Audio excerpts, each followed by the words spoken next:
And you ask me to believe that Tronko all along is simply a Soviet hoax? Simply is not the word I would use.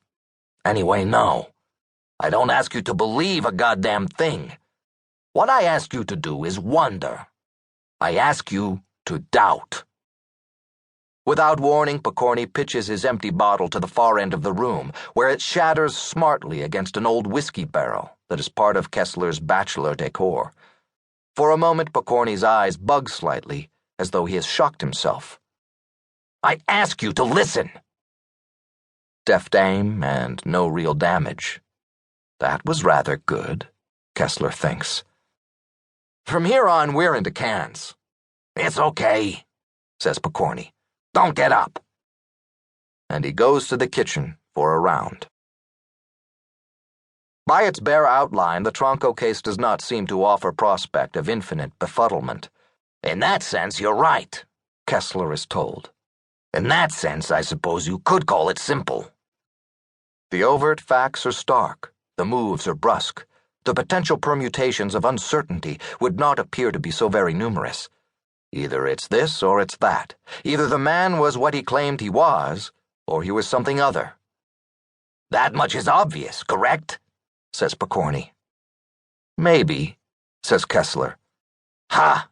Don't be sucked in. The first contact had been made in Rome during the summer of 1962. Viktor Tronko was there on assignment. A plum assignment for any KGB officer. As chief of security for a trade delegation touring industrial sites in the Tiber Valley. In other words, he was watchdog for a busload of Soviet junketeers. Technically, it was a counterintelligence post, with responsibility for protecting the delegation members from being spied upon or blackmailed.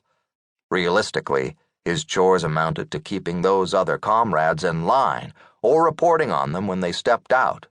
And by a nice irony, the primary chore was to watch for defections. Entirely unsolicited, Tronko passed a letter to an American diplomat.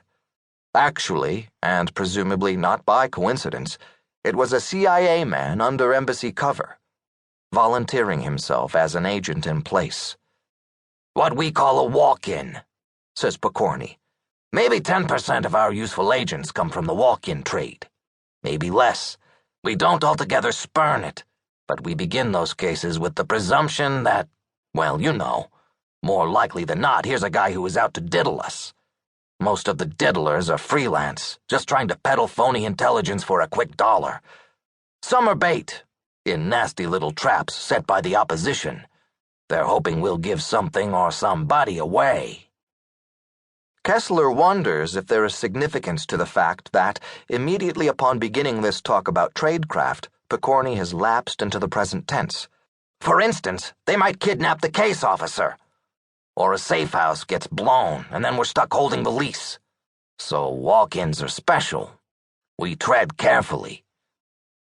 For that first contact, Tronko was handled by what amounted to remote control. No very precious U.S. intelligence assets, either human or in terms of real estate, were compromised.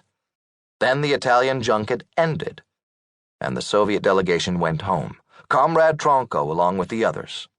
Arrangements had been made for him to continue the contact in Moscow. He had a signal code that would alert an American case officer to a rendezvous. But the signal was never used. So we assumed it had just been a KGB trawl, says Pokorny. Half-hearted and inept.